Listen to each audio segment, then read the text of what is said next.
potensi pemilih pemula itu kan sudah di angka 20-30%. Hampir sama seperti di Kota Prabu Muli. Artinya dengan adanya digitalisasi pemilu, salah satunya ada aplikasi prabumuli.com kayak gitu ya. Nah, kami bisa melihat potensi pemilih pemula hingga tahun 2023 menjelang pemilu atau pemilihan 2024 mendatang itu kira-kira di angka berapa sih potensi pemilih pemulanya?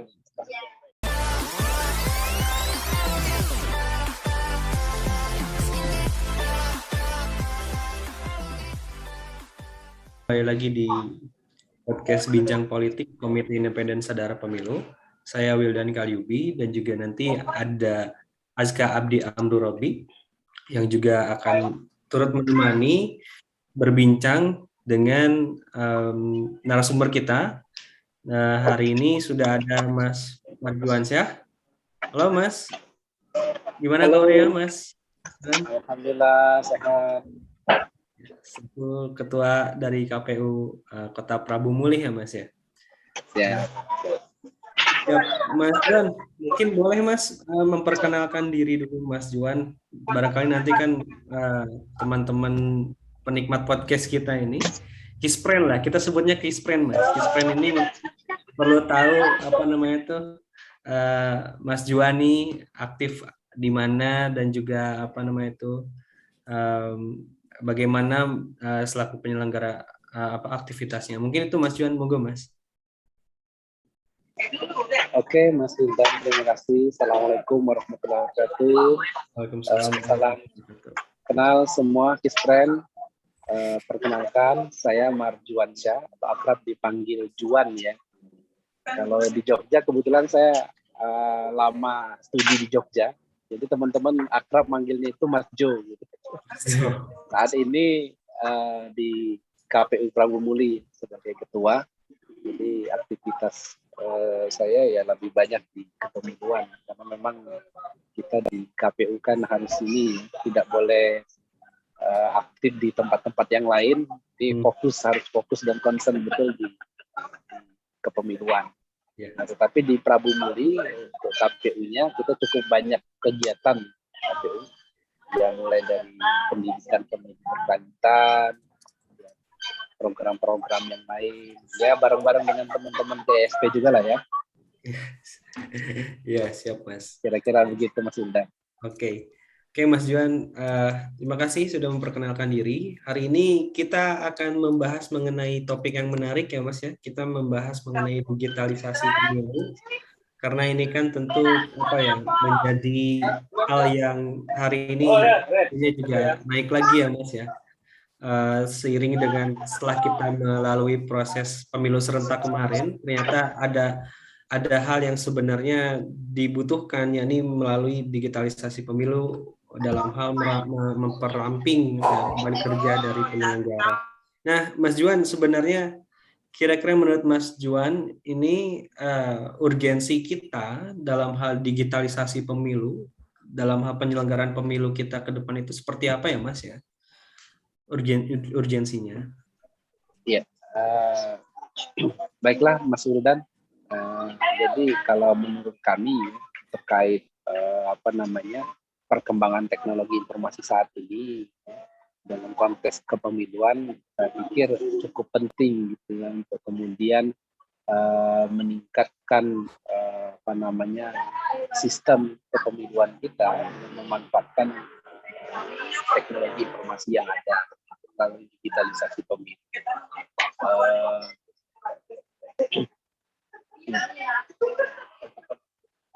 Sebentar. Siap, Mas.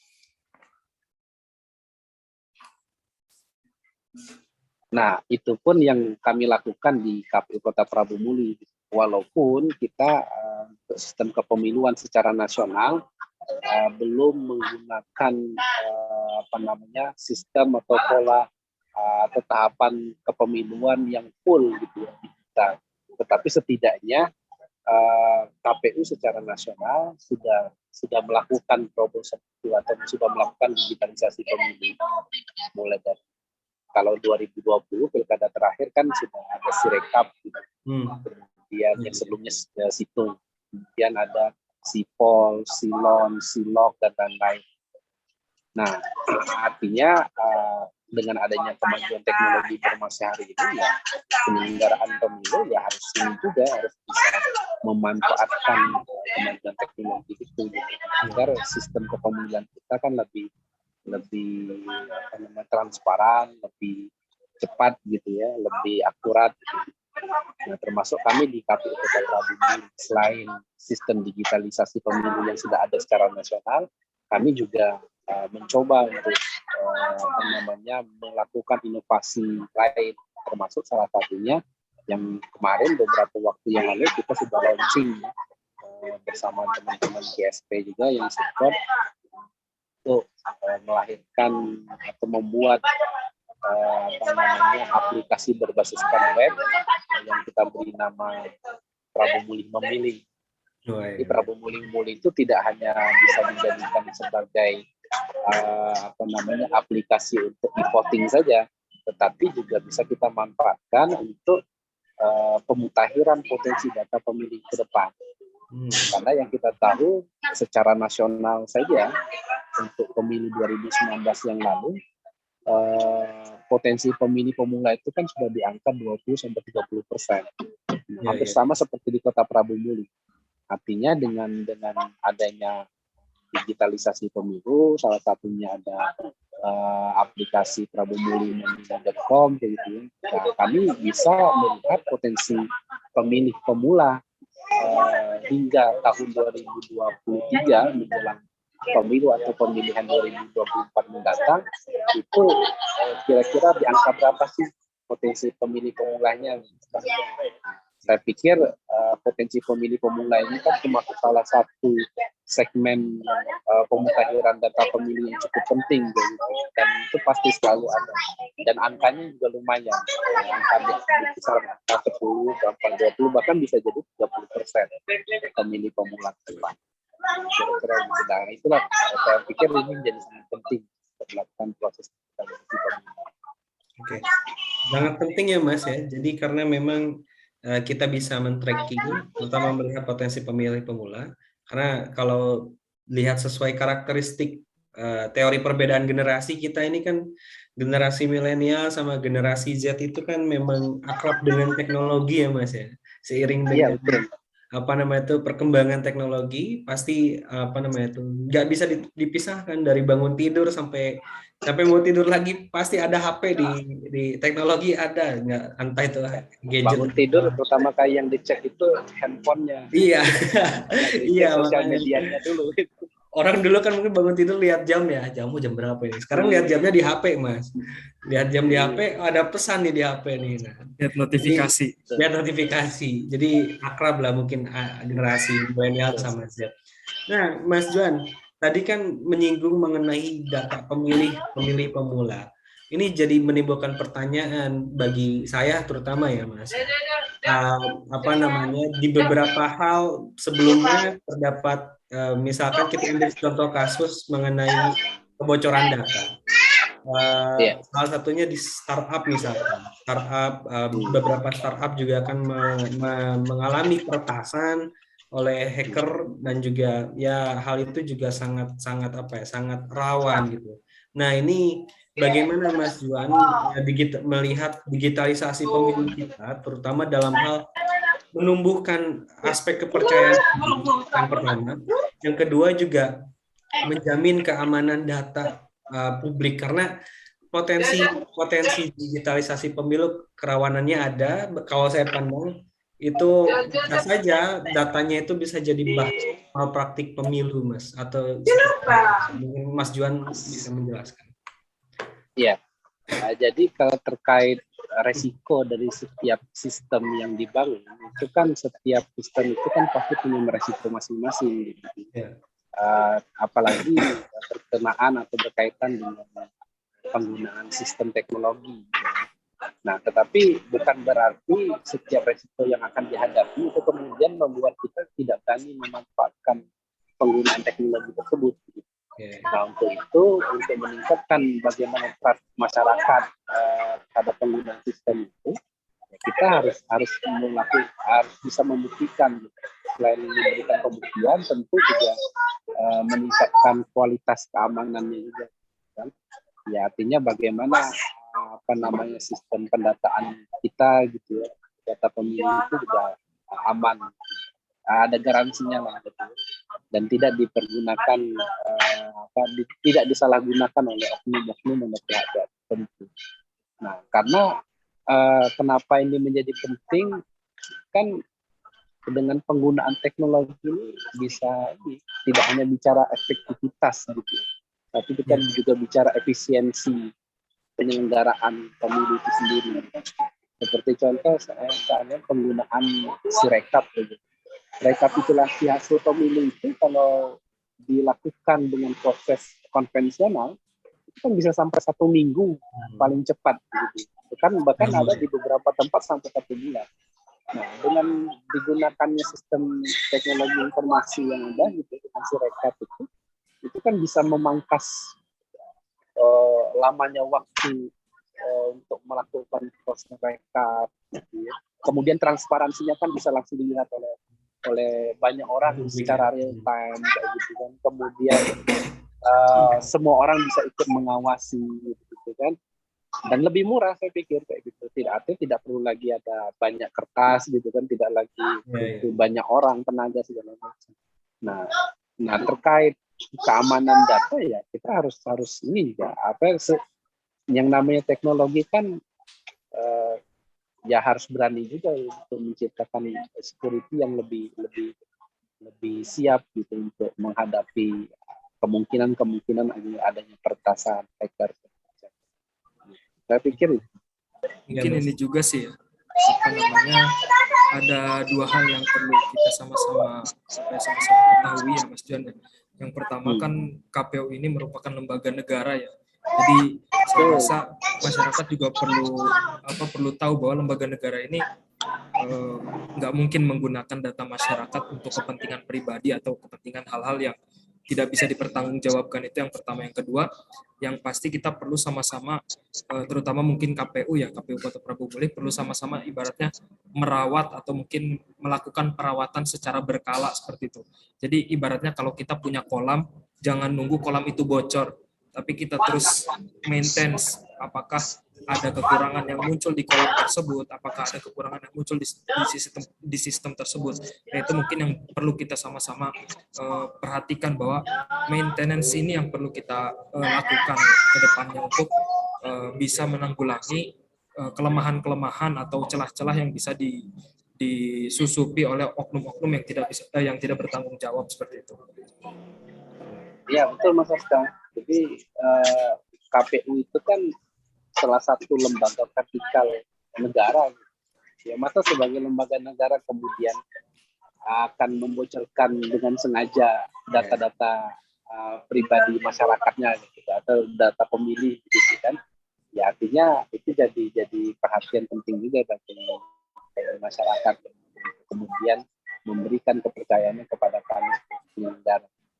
Nah termasuk tadi yang kedua tadi, bagaimana kami juga melakukan proses maintenance secara berkala berkelanjutan. Kira-kira gitu. Ya artinya dengan sistem sistem data pemilih yang ada ini, kita kan lebih enak juga untuk melakukan proses pemutahiran data ke depan secara berkala kayak gitu ya, secara kontinu. Ya, kalau hari ini kan sebelum di tahun-tahun sebelumnya pemutahiran data pemilih itu kan kalau dilakukan secara konvensional sangat rumit sekali.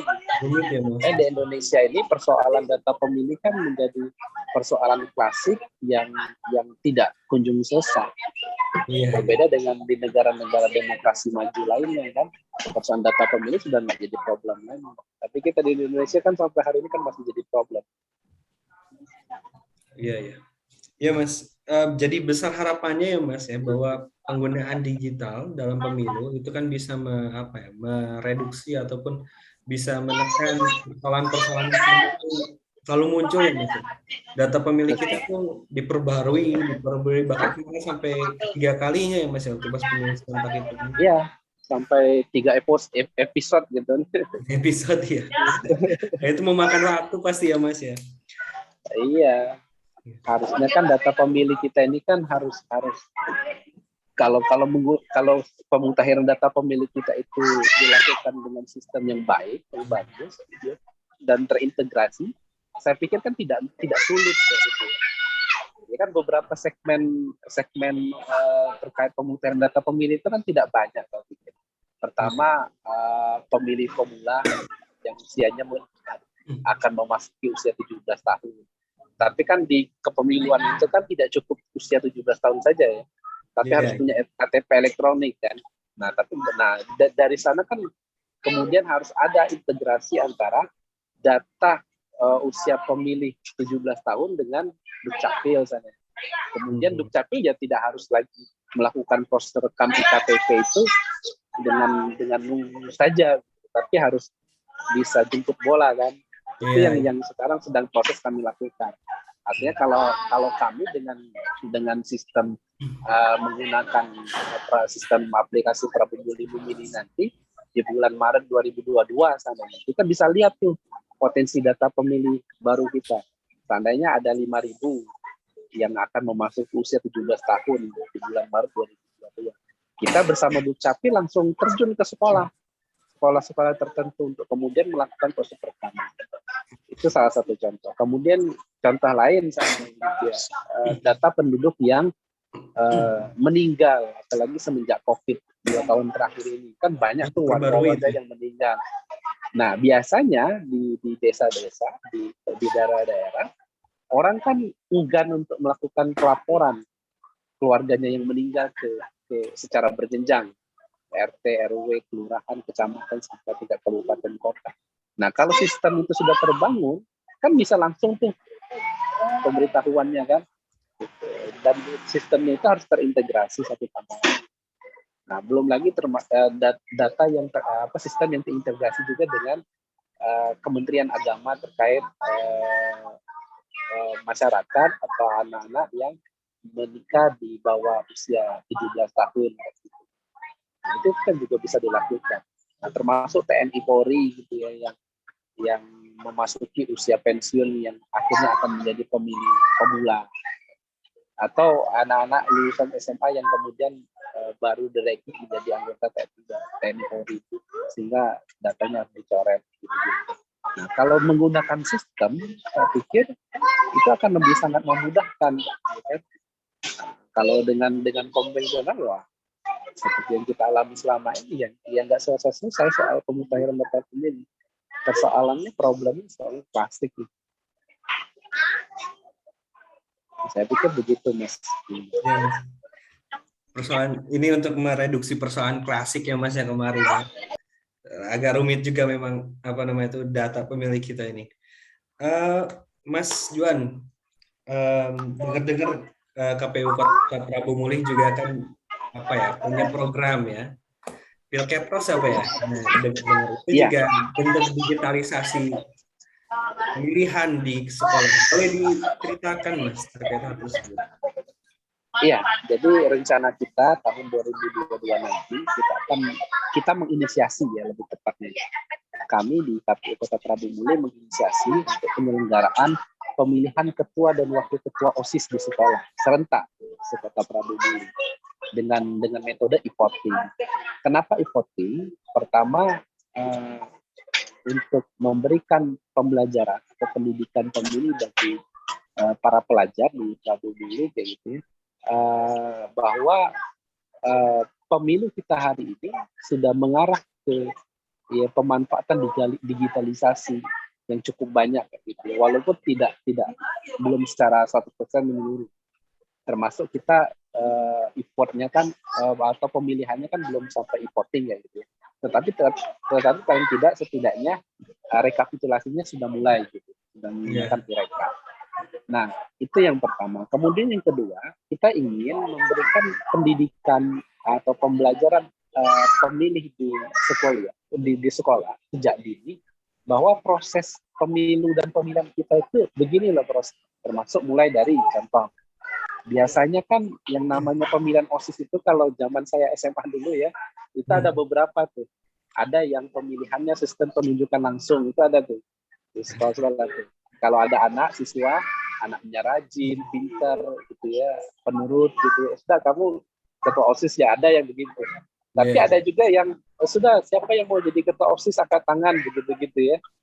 Atau sudah ada juga yang sudah mulai dilakukan proses pemilihan, tapi pemilihannya belum menjadi pendidikan pemilihan secara langsung seperti layaknya pemilu atau pemilihan.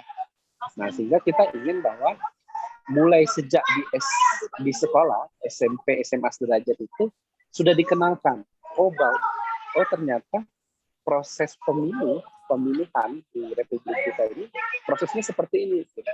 Mulai dari tahapan pemutahiran data. Kalau sekolah kan enak nih, pemutahiran datanya langsung sudah selesai lah kayak gitu ya. Tapi prosesnya bagaimana itu jadi penting. Gitu. Kemudian penyelenggaranya, gitu. Ada mekanisme. Kenapa harus ada KPU? Kenapa harus ada Bawaslu? Gitu. Kenapa pelanggaran pemilu itu tidak boleh dilakukan dan apa saja bentuk pelanggaran? Bisa jadi nih, di sekolah, di pemilihan OSIS, pelanggaran pemilu itu justru sudah mulai ada gitu. Bisa jadi seperti contoh yang namanya money politik itu kan tidak harus dalam bentuk pemberian atau menerima uang saja, tapi memberikan janji-janji yang tidak realistis itu juga bagian dari money politik. Nah, saya pernah menemukan di sekolah dulu gitu waktu zaman SMA, seandainya ada nih calon ketua OSIS menjanjikan, pilih saya begitu. Kalau saya terpilih nanti kegiatan OSIS per tahun itu dapat 100 juta terus 500 juta per tahun. Nah, itu kan tidak realistis karena untuk anggaran OSIS di sekolah yang menentukan kan bukan OSISnya, kira-kira begitu. Atau nanti saya turun kayak gitu kan. Nah, itu kan bukan kebijakan OSIS gitu, tapi kebijakan sekolah. Itu kan kita harus mulai memberikan edukasi, wah ini tidak baik, tidak benar. Nah, termasuk juga penyelenggaraan pemilihan itu tahapan-tahapannya yang lain, tahapan kampanye, kemudian pencoblosan. Nah, termasuk juga walaupun kita menggunakan metode e-voting ke depan itu, tapi kami tidak menghapuskan konsep adanya TPS. Jadi tetap ada TPS. Walaupun di TPS itu billingnya itu bukan untuk mencoblos, tapi e-vote gitu. Karena sistem kita hari ini di pemilihan kita masih menggunakan TPS dan bilik suara. Gitu. Tapi setidaknya dari situ kan sudah cukup memberikan efektivitas dan efisiensi ya. Kalau sudah tidak lagi menggunakan kertas kan, sudah tidak lagi menggunakan kartu, tinta segala macam kan. Kita sudah pakai perangkat komputer atau laptop. Berarti Mas Juan, siswa-siswa nanti yang mau milih itu datang ke TPS kan? Atau jadi pakai kartu pelajar gitu ya Mas ya? Iya, jadi siswa ketika ada sudah pelaksanaan pemilihan nih. Nah, setiap siswa di masing-masing sekolah tetap datang ke sekolahnya masing-masing. Kemudian tetap dengan nomor urut pemanggilannya masing-masing di TPS-nya masing-masing. Akan mencoblos di TPS-nya masing-masing. Nah, menggunakan akses ya tadi kartu pelajar gitu ya, lain-lain begitu. Ada undangannya lah kayak gitu kalau di menarik pemilihan ya. Ada, artinya hal-hal tersebut tidak kita hapuskan, tetap ada. Karena pemilih kita hari ini masih menggunakan hal tersebut. Hanya saja tadi tidak lagi menjadi satu ikut gitu kan. Mungkin Azka ada? Mungkin ini sih Mas Duan yang mau saya tanyakan di konteks Prabowo ini ya, kira-kira tantangan apa sih Mas yang terbesar yang dihadapi saat ini untuk menerapkan digitalisasi mungkin dalam hal ini Pilketos itu sendiri Mas Duan? Ya, tantangannya saya pikir hampir sama ya di kabupaten kota lain. Jadi terkait infrastruktur digitalisasi, dimulai dari masih ada ternyata di beberapa tempat, beberapa titik di Prabu yang sinyalnya itu ada yang masih lemah, bukan tidak ada. Jaringan selulernya itu ada tapi sinyalnya lemah. Nah, ini masih yang menjadi kendala di kita yang saat ini masih terus kita konsolidasikan untuk bisa diatasi. Nah, kemudian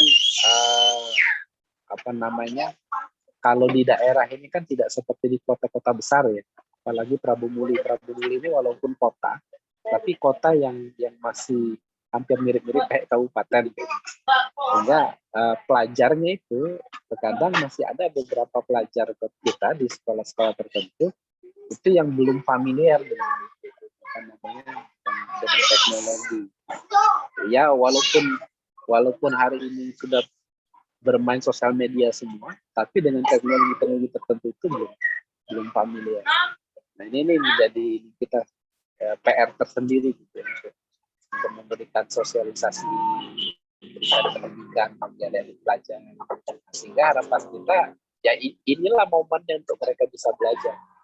Tapi ke depan kalau seandainya KPU nih secara nasional sudah punya beberapa aplikasi untuk menghadapi pemilu 2024 ke depan, mereka sudah nggak tabu lagi, nggak kikuk lagi lah kayak gitu ya. Sudah mau mengakses, mau cari, saya sudah terdaftar belumnya di TPS kayak gitu untuk pemilu 2024. Dia tinggal cari di aplikasinya apa dan langsung kayak gitu ya. Masih daftar yang macam ini. Tantangannya nggak begitu besar sih, hanya di ini saja. Sinyal. Jadi bisa juga jadi untuk kerjasama dengan pihak lain ya Mas, seperti mungkin Dinas Kominfo dan lain sebagainya seperti itu Mas. Mungkin lebih tepatnya bukan di Dinas Kominfo, mungkin lebih tepatnya ke PT Telkom. Ya. Nah, termasuk kita ini juga kemarin kita sudah komunikasi dengan pihak pemerintah terkait rencana kegiatan tersebut. Ketersediaan server, nah itu juga jadi kendala kemarin. Nah, ternyata di pemerintah kota kita belum punya server sendiri, kan jadi problem juga. Sehingga kita harus menyediakan sendiri kan akhirnya kan. Iya, server ya Mas ya. Mas, kalau Pilketos ini kan baru di berapa di sekolah Mas? Baru pilot project-nya? Rencananya di akhir bulan Desember, saya lupa tanggal berapa. Ini ada satu sekolah ya yang mau dicoba nih di SMP Negeri 2 ya. Tapi nanti di bulan Februari atau Maret kita akan uji cobakan lagi minimal di 4 sekolah nanti. Di 4 sekolah, 2 sekolah di tempat atau di titik yang kira-kira jaringan sinyalnya bagus, di 2 titik yang dianggap lemah. Jadi kita akan mencobakan. Oke. Jadi ibaratnya ada trial and error ya Mas ya? Iya, betul.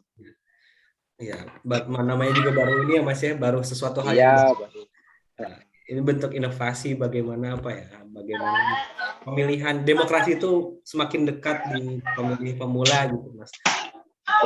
Nah, Mas, harapannya Mas, mungkin pertanyaan terakhir ya Mas ya, karena ini menarik Pilketos dan KPU Kota Prabu Muli bisa menginisiasi hal ini, mendekatkan demokrasi kepada pemilih dengan penggunaan digital. Harapannya dari Pilketos ini seperti apa? Apakah nanti pengennya menasional kah?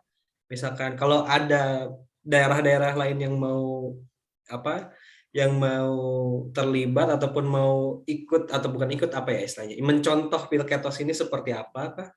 Kemudian juga membawa manfaat dan dampaknya seperti apa? Mungkin itu Mas Juan. Ya, jadi gini Mas Yuda. Jadi ada beberapa hal yang mungkin masyarakat kita secara umum lupa gitu. Yeah. Bahwa siklus penyelenggaraan pemilu itu kan bukan 5 tahunan. Tapi siklusnya kan ada pra pemilu dan pasca pemilu kan. Nah, siklus itu yang paling penting itu sebenarnya tidak hanya di ketika saat penyelenggaraan pemilu. Tetapi setelah pemilu itu proses yang paling penting itu kan ada 3 paling tidak. ada pendidikan pemilih, informasi pemilih lebih di hari awal, kemudian ada pendidikan kewarganegaraan.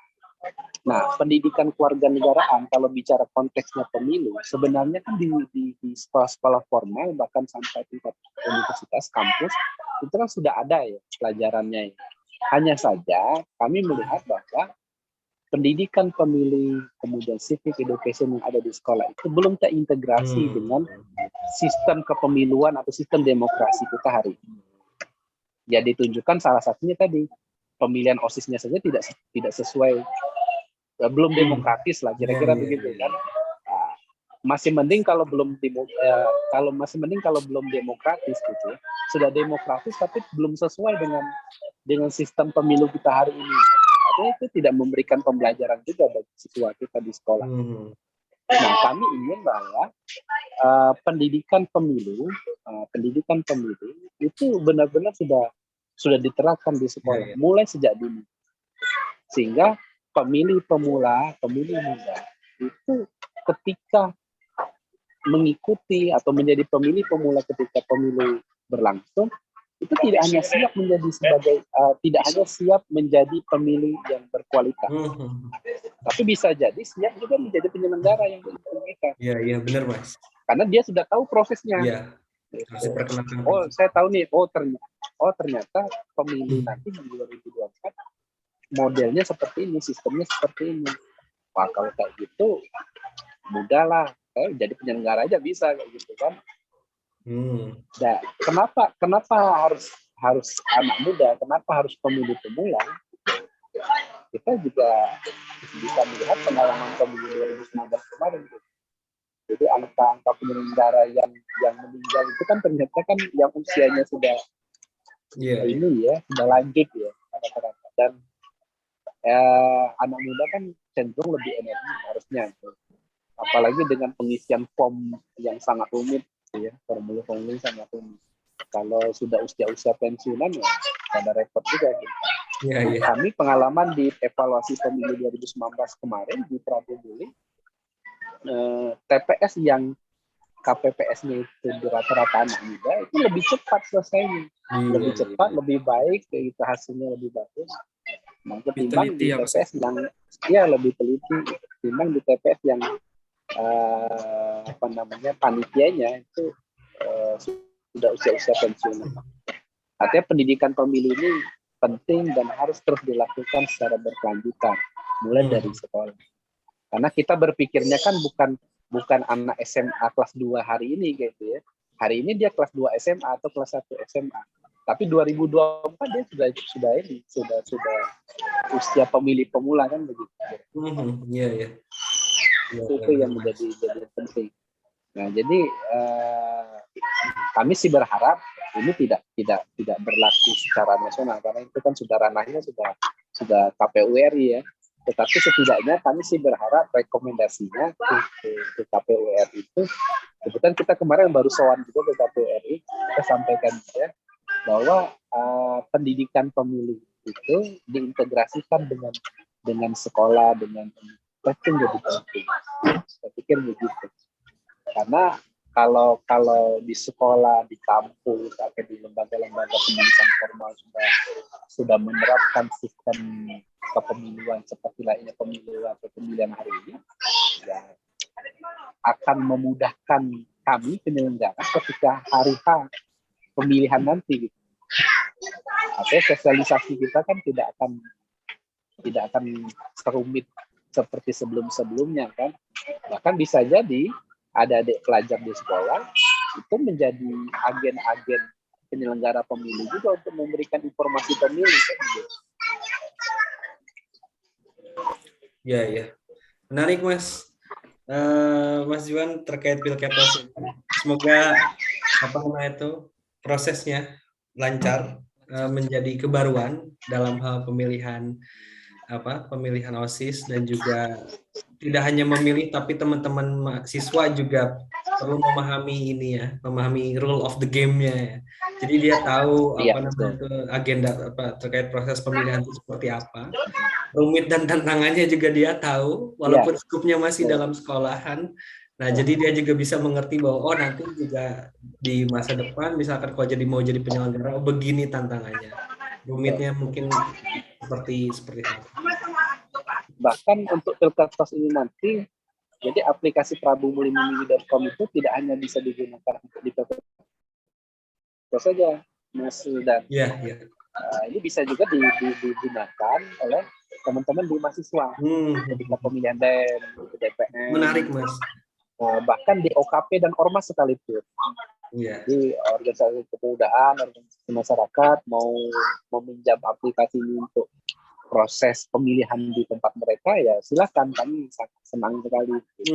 Bahkan rekomendasi kita kepada pihak pemerintah Kota Prabu Muli, jika proyek Pilketos ini nanti berhasil, bagus, lancar ya, berjalan lancar, untuk pemilihan kepala desa di 12 desa di Kota Prabu Muli ke depan, kita rekomendasikan untuk menggunakan sistem e-voting.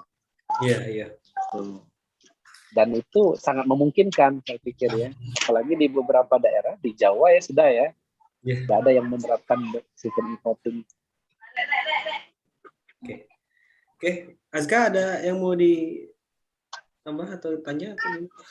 Mungkin sedikit aja sih, jadi kami dari KISP juga mendukung digitalisasi di segala bidang karena itu sebuah keniscayaan bagi kita semua ya. Jadi kita nggak bisa nolak seperti itu, nggak bisa nolak kalau misalnya zaman sekarang ini udah mulai lebih lebih mudah, lebih praktis, lebih cepat seperti itu dengan penggunaan teknologi. Mungkin itu aja sih, Mas Wildan.